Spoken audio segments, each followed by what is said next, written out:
بسم اللہ الرحمن الرحیم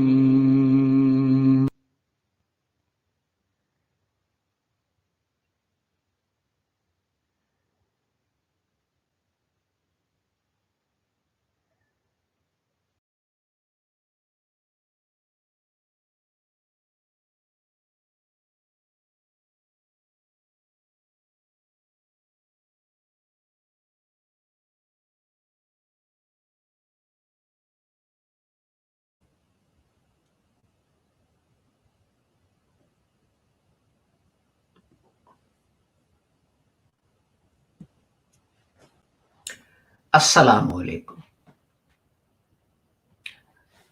لاہور احمدیہ کمیونٹی یعنی احمدیہ انجمن اشاعت اسلام آپ کو اپنی نشریات جو ہیں ان پہ خوش آمدید کہتی ہے۔ یہ انگلستان کے وقت کے مطابق شام 7 بجے ہم آپ کی خدمت میں کچھ قرآن کریم کے متعلق گزارشات پیش کرتے ہیں، اور یہ یاد رہے کہ احمدیہ انجمن اشاعت اسلام جو ہے اس کے بانی جو تھے وہ حضرت مرزا غلام احمد تھے، اور حضرت صاحب کا عقیدہ تھا کہ حضرت محمد مصطفیٰ صلی اللہ علیہ وآلہ وسلم جو ہیں وہ آخری نبی ہیں جن کے بعد کسی نبی نے نہیں آنا، نہ کسی نئے نبی نے اور نہ ہی کسی پرانے نبی، اور یہ کہ قرآن کریم میں سے نہ کوئی آیت باہر رہ گئی ہے جیسے آیت رجم یا سورہ ولائد، اور نہ ہی اس کی کوئی آیت جو ہے وہ منسوخ ہے۔ اس کے علاوہ حضرت صاحب کہتے تھے کہ حضرت کے الفاظ میں اگر ایک کلمہ گو دوسرے کلمہ گو کو کافر کہے تو کفر کہنے والے پر لوٹ کر پڑتا ہے۔ حضرت اقدس کا جو عقیدہ تھا وہ ساری جماعت کی اتفاق رائے سے حضرت مولانا نور الدین صاحب جو پہلے سربراہ تھے جماعت کے، انہوں نے اس طرح لکھوایا: مرزا غلام احمد رئیس قادیان، مجدد سجاردہ، مسیح موعود، مہدی موعود۔ یہ جماعت کا عقیدہ تھا، یہ حضرت صاحب کا دعویٰ ہے، اور اس کو ساری جماعت نے قبول کیا کہ آپ مجدد سرجاردہ۔ تو آئیے، اور میں یہ بھی یاد دلا دوں کہ یہ لیکچر جو ہے یہ پہلے 15 منٹ اردو اور دوسرے 15 منٹ جو ہیں وہ انگریزی میں ہوتا ہے۔ تو ہم سورہ بقرہ جو ہے اس کی 27ویں آیت جو ہے اس کا تجزیہ کر رہے تھے، یہ میں پہلے پڑھ دوں اس کا ترجمہ بھی۔ اعوذ باللہ من الشیطان الرجیم، بسم اللہ الرحمن الرحیم، الذین ينقضون عہد اللہ من بعد میثاقہ وَيَقْطَعُونَ مَا أَمَرَ اللَّهُ بِهِ أَن يُوصَلَ وَيُفْسِدُونَ فِي الْأَرْضِ أُولَئِكَ هُمُ الْخَاسِرُونَ۔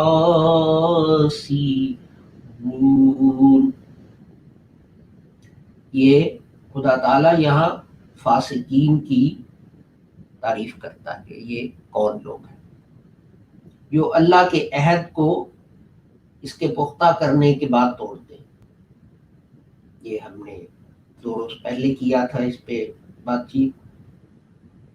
اور اسے کاٹتے ہیں جس کا اللہ نے حکم دیا ہے کہ ملایا جائے، اس پہ ہم نے کل بات کی تھی. اور زمین میں فساد پھیلاتے ہیں، یہی نقصان اٹھانے والے. تو اس میں ایک لفظ جو ہے جس پہ میں آپ کے ساتھ کچھ بات چیت کرنا چاہتا ہوں وہ ہے وَيُفْسِدُونَ. تو اس کا جو ہے مصدر، اس کا جو روٹ ہے وہ ہے فا فے سین دال، اور اس کی ضد ہے فلاح. فلاح کا مطلب ہے توازن برقرار رکھنا. تو فساد کا مطلب ہوا کہ کسی چیز میں توازن جو ہے وہ برقرار نہ رہے، یا کوئی چیز اپنی درست حالت میں نہ رہے. مثلا گوشت اگر خراب ہو جائے تو اس کے لیے بھی اسی لفظ سے اخذ کیا جو ہے، اسی مصدر سے اخذ کیا لفظ جو ہے وہ استعمال ہوتا ہے. لیکن یہ جو ہے کسی چیز کا اپنی اصلی حالت میں رہے، بیلنس میں رہے، اس کے معنی جو ہیں وہ بہت وسیع ہے. اردو میں تو ہم کہتے ہیں جی کہ دنگا فساد سے اس کا مطلب لیتے ہیں کہ لڑائی جھگڑا کرنا، مار کٹائی کرنا، لیکن عربی میں اس کے یہ مطلب نہیں. اردو میں جو ہم مطلب لیتے ہیں وہ اس طرح ہے کہ اس کا ایک مفہوم، یعنی دنگا فساد کرنا جو ہے اس سے توازن برقرار نہیں رہا. آپ کے تعلقات میں آپ جس طرح دوسرے شخص سے سلوک کر رہے ہیں اس میں توازن نہیں رہا. لیکن یہ ایک محدود مفہوم ہے. ایک وسیع معنوں میں آپ کہہ سکتے ہیں کہ یہ ہے معاشرے میں توازن نہ برقرار، اس میں ناہمواریاں پیدا کریں. وہ کسی چیز کی بھی ناہمواری. آپ دکان میں جاتے ہیں، دکاندار جو ہے آپ اسے کچھ لیتے ہیں، نمک یا مرچ یا ہلدی یا جو بھی چیز ہے.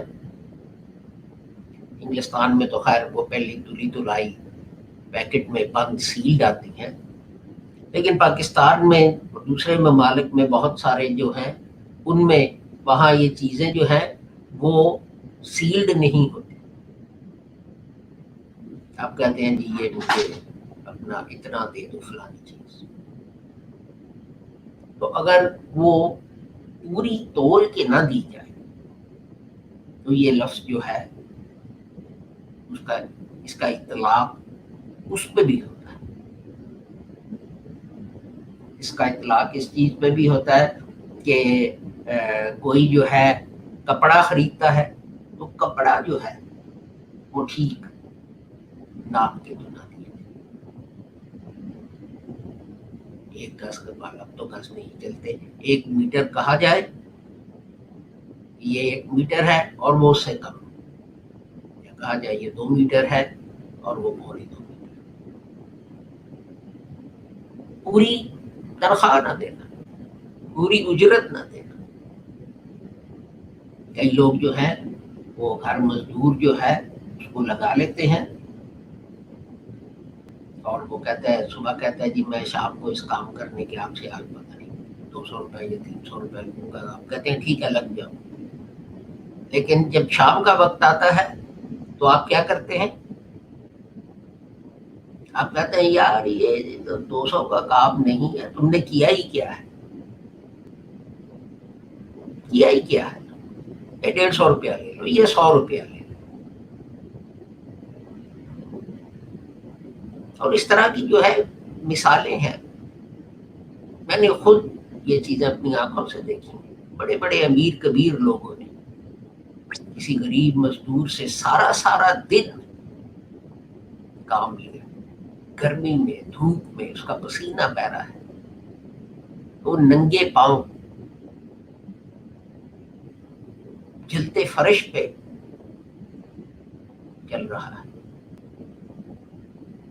جو شام کو اس کو کہتے ہیں کہ یہ تم نے کیا ہی کیا، اتنے نہیں، یہ اتنے پیسے لینے ہیں تو لو، نہیں تو جاؤ، یہ بھی نہیں ملیں گے۔ یہ ساری چیزیں جو ہیں وہ معاشرے میں ناہمواری پیدا کرتی، لوگوں کو ان کے حقوق نہ دینا بھی فساد پیدا کرتا۔ یہ دیکھیں پچھلے فریز میں جو کہا، اب اسے کاٹتے ہیں جس کا اللہ نے حکم دیا ہے کہ ملایا جائے اور زمین میں فساد پھیلا۔ تو کل میں نے عرض کیا تھا آپ سے، یہ کس چیز کو کاٹتے ہیں؟ یہ لوگوں کو آپس میں کاٹتے ہیں، ان کو دلوں کو کاٹتے ہیں، یہ لوگوں سے ان کے حقوق جو ہے وہ کاٹتے ہیں۔ جیسا کہ ہم نے دیکھا ہے کہ امریکہ میں جو افریقی امریکن ہیں ان کے ساتھ ہوتا رہا ہے اور ہو رہا ہے، ان کو غلاموں کے طور پہ لے جایا گیا، ان کا کاٹ دیا گیا تعلق اپنے ملک، اپنی ثقافت، اپنے کلچر، اپنے مذہب، اپنی زبان، ہر چیز۔ یہ لوگ مسلمان تھے، ان کو زبردستی عیسائی بنا لیا۔ اس پہ ہم روتے ہیں، لیکن ہمیں یہ بھول جاتا ہے کہ حال ہی میں، دور نہ جائے، حال ہی میں جب لوگ جو ہیں پاکستان میں لاک ڈاؤن کے دوران راشن تقسیم کرنے گئے سندھ میں، یہاں بہت ہندو رہتے ہیں، وہ کہے کلمہ پڑھ کے سنو، کلمہ پڑھو گے تو راشن ملے گا، نہیں تو نہیں۔ اس میں اور جو ان افریقی مسلمانوں سے کیا گیا جو 300 سال پہلے امریکہ لے کے گئے اور انہیں کہا روٹی چاہیے، عیسائیوں، فرق کیا ہے؟ ایک چیز پہ آپ روتے ہیں، کیا ظلم ہے، لیکن جب خود وہی کرتے ہیں تو آپ کو نظر نہیں آتا۔ تو یہ ساری چیزیں جو ہیں یہ اس میں فساد بھی آ گیا۔ لیکن کس طرح چند الفاظ میں قرآن کریم نے نقشہ کھینچ کے رکھ دیا ہے آج کی دنیا میں۔ یہی نہیں ہو رہا، ایک شخص ہے، تو دکان والا پولیس کو فون کر کے کہتا ہے کہ جناب علی، یہ اس نے آ کے مجھے $20 کا نوٹ دیا ہے، وہ جعلی ہے، آپ اس سے آ کے پتہ کریں۔ ٹھیک ہے، جائز ہے، لیکن اب یہ لے جائیں، اس سے بات چیت کس نے تمہیں یہ، ہو سکتا ہے اس نے کسی کیش مشین میں سے، بینک میں سے نکالا تو اس میں سے نکلے، کیا وہ گیا ہے، اس نے کار میں پیٹرول ڈلوایا ہے، اس کے پاس $50 کا نوٹ تھا، 30 کا اس نے پیٹرول ڈلوا لیا، جا کے اس نے 50 کا نوٹ دیا، پیٹرول پمپ والے نے اسے 20 کا جعلی نوٹ دیا۔ کیا پتا ہے آپ کو کیا، لیکن اس کو پکڑ کے اس کا گلا دبایا گیا، گھٹنا رکھ دیا، جب تک، بلکہ مرنے کو 3 منٹ تک مرا ہوا تھا، اور اس کے پیٹ میں، اس کے گلے میں پولیس والا تھا۔ کسی نے، 4 پولیس والے تھے وہاں، ایک نے تو نہ رکھا ہوا تھا، باقی 3 جو تھے انہوں نے بھی نہ روکا کہ یہ ظلم نہ کرو، اور جب وہ مر گیا تو نہ ہی کوشش کی کہ اس کو دوبارہ سانس دلوائی جائے، حالانکہ ابلیس جو ہے وہ ان چیزوں کی تربیت دی۔ تو یہ دیکھیں یہ ساری معاشرے میں ناہمواریاں کرنا، یہ سب فساد اور لوگوں کے حقوق مارنا جو ہے وہ سب سے بڑا فساد۔ اس سے معاشرے میں جو برائیاں اور مشکلات پیش آتی ہیں ان کا بیان کرنا مشکل ہے۔ آپ کیسے باہر کے ملکوں میں جا کے اسلام کی تبلیغ کر سکتے ہیں؟ کس منہ سے آپ حضرت نبی کریم صلی اللہ علیہ وآلہ وسلم کا جو ہے آخری خطبہ وہ لوگوں کے سامنے پیش کر سکتے ہیں کہ عرب کو عجمی پر اور عجمی کو عرب پر کوئی فوقیت، کالے کو گورے پر اور گورے کو کالے پر کوئی فوقیت صرف کس چیز میں ہے؟ تقوی۔ کیا نبی کریم نے یہاں مسلمان کا لفظ استعمال کیا؟ کیا اس زمانے میں سارے اجمی جو تھے وہ مسلمان تھے؟ ہندو سکھ تو نہیں، سوری، ہندو میرا مطلب تھا یہودی عیسائی یہ نہیں تھے۔ سکھزم تو بہت بعد میں آیا تھے نا۔ تو حضور نے یہ کیوں مذہب کا استعمال کیوں نہ کیا وہاں لفظ؟ آپ نے کیوں فرمایا کہ عربی کو عجمی اور عجمی کو کالے کو گورے اور گورے کو کالے؟ اس لیے کہ مذہب کا اس چیز سے بتا۔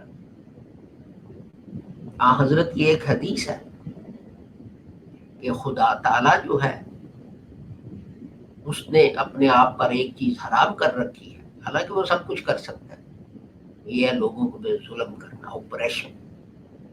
تم بھی لوگوں پر ظلم نہ کرو۔ ایک دوسری حدیث میں فرمایا کہ جب مظلوم جو ہے اس کے دل سے آہ نکلتی ہے تو خدا تعالیٰ جو ہے اس تک پہنچتی ہے اور اس کا جواب دیتا ہے، اور اس بات سے کوئی تعلق نہیں کہ اس کا مذہب کیا ہے۔ یہ حضرت کے الفاظ ہیں کہ اس بات کا کہ اس کا مذہب کیا ہے اس سے کوئی تعلق نہیں کہ ایک انسان پہ ظلم۔ یہ لوگ جو ہے خسارے میں ہیں، اس دنیا میں بھی اور اگلی دنیا میں۔ جب آپ ظلم کرتے ہیں تو ظلم کا بدلہ یہیں سے ملنا شروع ہو جاتا ہے۔ لوگ کہتے ہیں آخرت میں، قیامت میں، ٹھیک ہے وہاں بھی آپ کو سزا ملے گی، جو ناانصافیاں ظلم آپ نے کی ہیں وہاں بھی آپ کے ساتھ آپ کو حساب دینا ہوگا، اور آپ کو حساب دے کے پھر آپ کو اس کے مطابق سزا ملے گی۔ لیکن وہ سزا اس دنیا سے شروع ہوگی۔ ایک صاحب میرے پاس آئے، وہ مجھے اپنی کہانی سنانے لگے، جنہیں اپنے ملک میں فلاں وزیر تھا اور یہ تھا اور وہ تھا۔ ان کی عمر کو 40-45 کے قریب ہوگی، ہائی بلڈ پریشر انہیں تھا، شوگر کی تکلیف انہیں تھی، دل کی تکلیف انہیں تھی۔ اب جب انہوں نے اپنا تعارف کرایا تو مجھے پتا چلا، مجھے نام سنتے پتا چل گیا کہ انہوں نے کتنے لوگوں کے ساتھ ظلم کر کے تو ناانصافی کی۔ تو کیا یہ سزا نہیں ان چیزوں کی کہ پاکستان میں بڑی جائیداد اور سب کچھ ہونے کے باوجود آپ انگلستان میں مارے پھر رہے تھے اور کوئی فلیٹ کرائے پہ دیکھ رہے تھے جو سستا ہو، اور جو جسمانی بیماریاں آپ کو لگیں، اور سزا جو ہے وہ کیا ہوتی اور نقصان کیا ہوتا۔ تو دیکھیں قرآن کریم یہ میں کہنے لگا تھا ایک ایک آیت ایک ایک لفظ غور کرنے کے قابل ہے کہ یہ فساد جو ہے معاشرے میں ناہمواریاں اور ہمارے سامنے اس وقت امریکہ میں जैसे हजरत अली रजी अल्लाह ताला ने फरमाया कि एक कौम जो है तंगी भूख वो बर्दाश्त कर ले, लेकिन वो ज्यादा देर तक जुल्म और नाइंसाफी नहीं बर्दाश्त कर सकती। और यही हो रहा है हमारी आंखों के सामने। कुरान करीम जो है इन आयात की जिंदा तफसीर हमारी आंखों के सामने अमेरिका में पेश की जा रही है। अब भी हमें समझ नहीं आती अगर कि कुरान शरीफ जो है उसकी तालीम क्या है, तो मुझे नहीं इल्म, फिर हम कैसे समझें।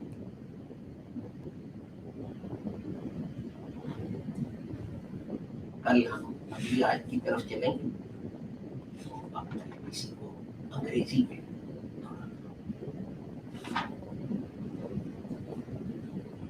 In English, I also want to add the preamble to the Urdu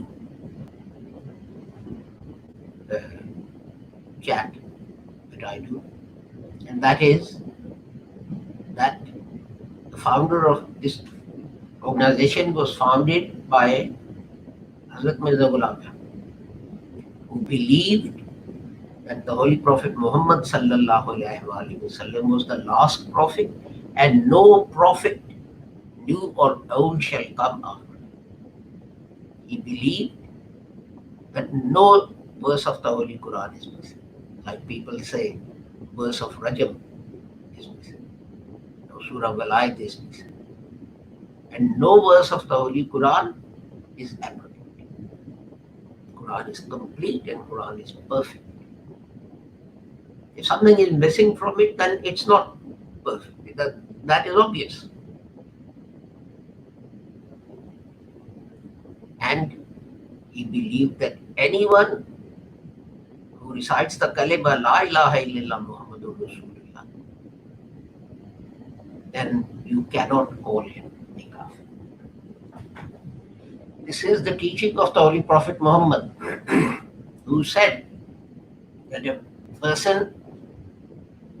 a person recites the kalima and another person who recites the kalima says you are a heretic, then the person using these words, you are a heretic, is the one who's a heretic. This is not me or Hazrat Mirza Ghulam Ahmad, this is the Holy Prophet saying. And finally, the claim of Hazrat Mirza Ghulam Ahmad, upon which the whole Ahmadiyya community unanimously agreed upon his passing away. And the head of the community at the time had that his claim inscribed on his tombstone. It was Mirza Ghulam Ahmad, landlord of Qadian, reformer of the 14th century, promised Messiah. When Mirza Ghulam Ahmad died, shortly after that, this is the inscription which was put on his grave. And it remained there for many years. And no one in the community said that this is not correct. Let us now turn to verse 24 of Al-Baqarah, which we were discussing. I'm going to use the Urdu translation. Verse 27, and the English translation is, I won't recite the Arabic again, because I've already done it at the beginning of the Urdu chat. And this is the Holy Quran giving the definition of transgressors. Fasiqeen. Who are they? Who break the covenant of Allah after its confirmation. We talked about this 2 days ago. and cut asunder what Allah has ordered to be joined. We talked about this yesterday. And make mischief in the land. These it is that are. Now the word that the Maulana Muhammad Ali Sahib Rahmatullah Alayh is translated as mischief. It's generally translated as mischief by most translators and commentators of the is yufsidun. Yufsiduna, as used here. Now the root of this word is fa, sa, God. Fe. Sorry, what am I talking about? Fe, seen, dal. Sorry. I was got sidetracked. I was thinking of something else. Fe, seen, dal. And its opposite is salah. Salah means keeping things in balance or in order. So that means fasad means that you don't keep things in order. You do something that creates disorder. Or things, another way to look at it is that things are not as they should be. This is why the derivation of fe, seen, dal is used for meat. Meat, when it's gone off, the same root is used for that. But when we talk about things not being in balance or not keeping the order, then this is a wide meaning that applies to many things in society. That applies to many things. For example, I know these days in the West, when you go to buy sugar or salt or whatever,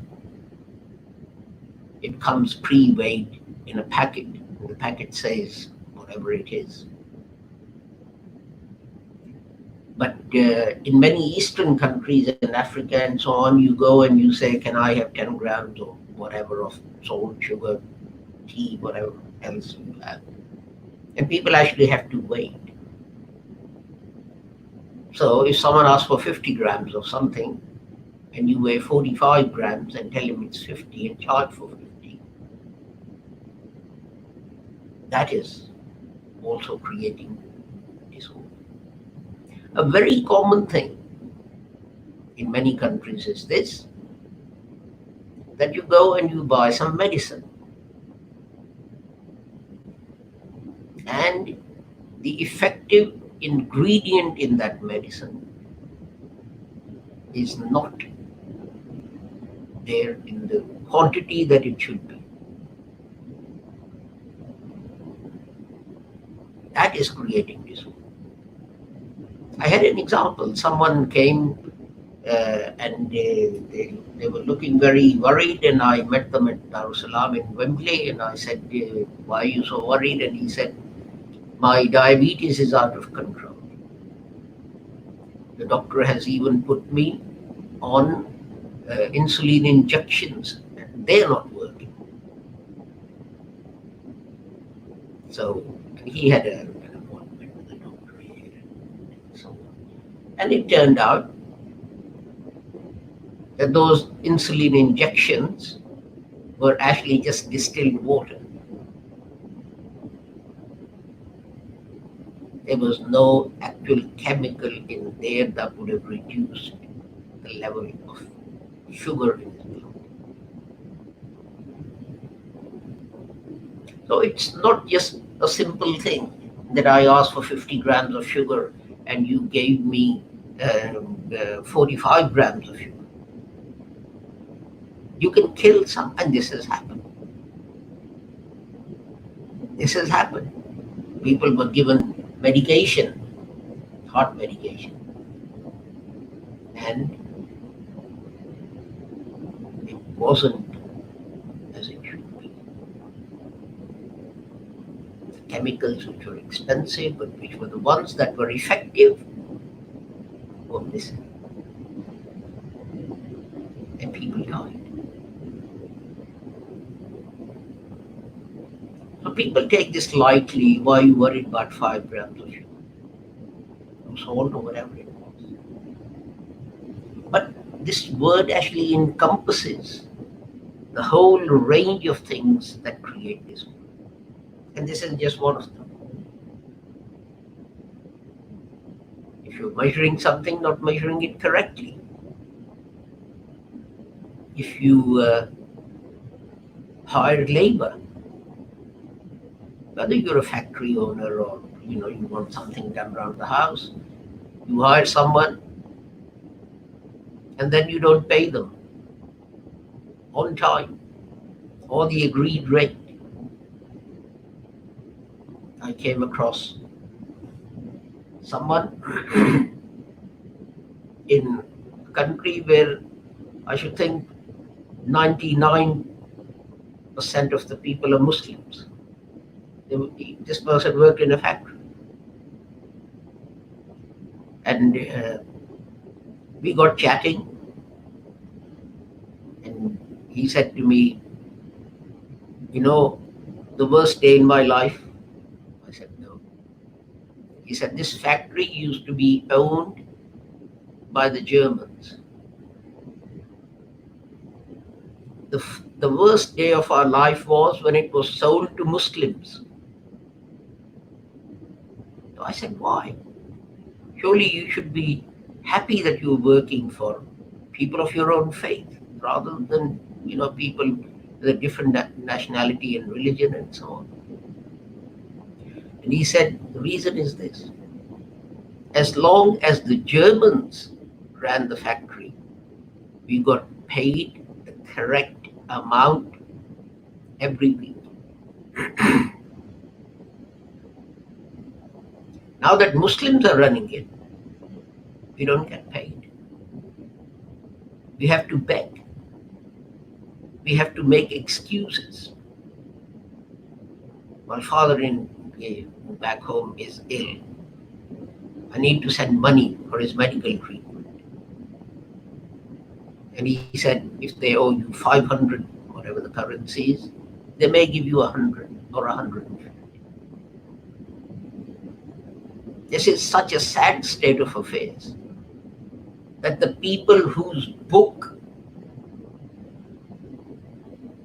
at the very beginning says this sort of thing is creating disorder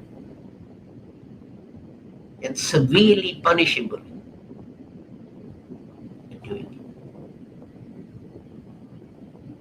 Disorder, people generally take it to mean riots in the streets and so on and so forth. But in this context, it means anything that is not in order. Anything that is out of order. And if some person works and you don't give him his due at the end of the week, then it is disorder. Or as they say in English in the UK, it's out of order. But a very serious thing. In fact, anything that creates imbalance in a society, in the structure of a society, is fasad. And one example of that is not giving people their rights. That also comes under fasad. That also comes under mufsidun, for those who do it. And we've seen this with our own eyes. People from Africa were taken by force to America. They were sold off as slaves. As the previous phrase says, they cut them off. And they were cut off from their language, from their culture, from their country, from their families, and also from their religion by force. You want food? Yes, please. Embrace Christianity. This is the lucky ones who arrived in America. Thousands perished on the sea journey because it wasn't a pleasant journey. They were all locked up at the bottom of the ship.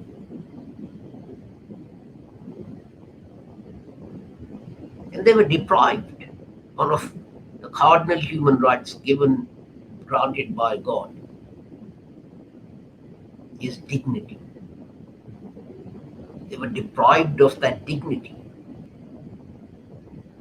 They were deprived of their right to education.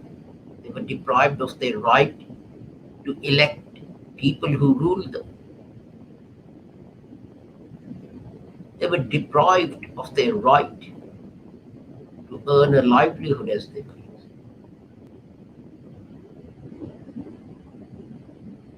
And we have seen the result of that imbalance, of that disorder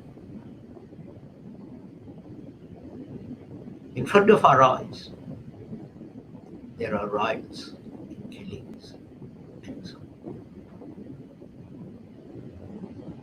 Isn't it amazing that in a few words the Holy Quran has painted the picture of the people who deprive others of their rights and the consequences of depriving them. It says, these it is that are losers. They're not only losers in the hereafter, but also in this life. I met someone who in his home country is very rich and had a very high-powered job.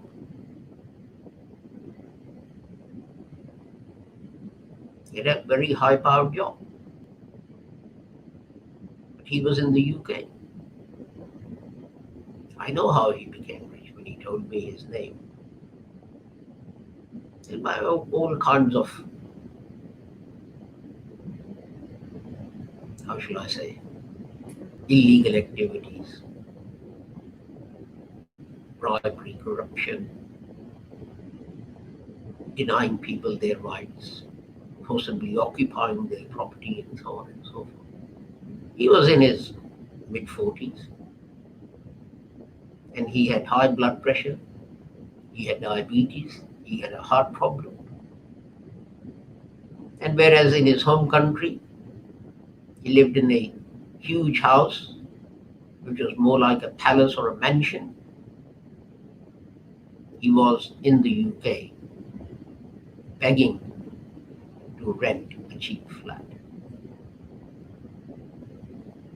Don't you think that his punishment had started in this life here in front of everyone to show us, if you do what he did, this is what will happen to you? But people don't see it. Somehow, I don't know how. It's in clear words in the Holy Quran. Who are the transgressors? They make a compact with Allah, a covenant, and then they break it. How do you recognize them? They cut what Allah has ordered to be joined to them. They cut people away from their rights. They create hatred between people and cut people off from each other. The rumor mongers, the people who tell you false stories about this one and that one and think they're doing great service to their country or their religion, or etc. So people who spread rumors against us and think they're doing great service to Islam, they all come under this and make mischief and create disorder, imbalance. Can we see this coming true in front of our eyes in the United States of America or not? And yet people still say, how is Quran relevant? How is this going to happen? This is why the Holy Quran says over and over again, why don't they think? Why don't they reflect? Why don't they try and figure out what the teaching, what the lesson of the Holy Quran is? What is wrong with them? The Holy Quran repeatedly asks. I end by an example where a Muslim married a non-Muslim. She was, but he still is a Christian, I guess. I don't know them now.